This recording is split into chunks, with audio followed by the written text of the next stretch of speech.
Mr. Chairman, sir, labor is normally divided into two large categories. One is called organized and the other is called unorganized. But I do think that there are two other categories, but one is not sure whether they would fall under either of these two. One of them is bonded labor and the other is child labor. My honorable friend mentioned very categorically the problem of child labor and that the law the children below 14 years should not work has become irrelevant, especially in match industry which flourishes in my state, in Sivakashi and in BD industry because the children have become wage earners who contribute to the overall income of the family and parents to feel that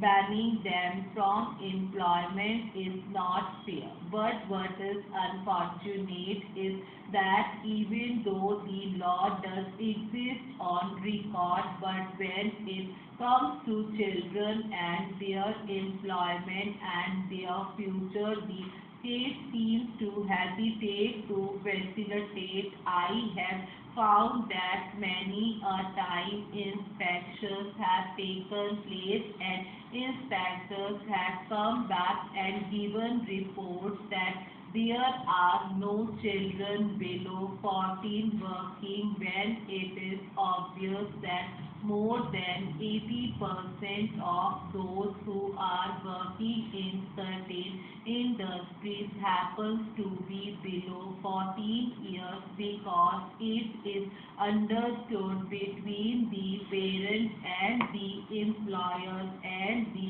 inspectors that it is in everybody's interest that such a report be given. It has almost become irrelevant from the point of view of the child. I wonder whether you could take up these two errors with utmost seriousness, the first being child labor and the second being bondage labor. I have noticed from your report the figure that you have presented that only 3,000 bonded labor have been rehabilitated. Have we really done substantial amount of work in respect of bonded labor? A lot of publicity has taken place. The Doordarshan has been used very effectively, but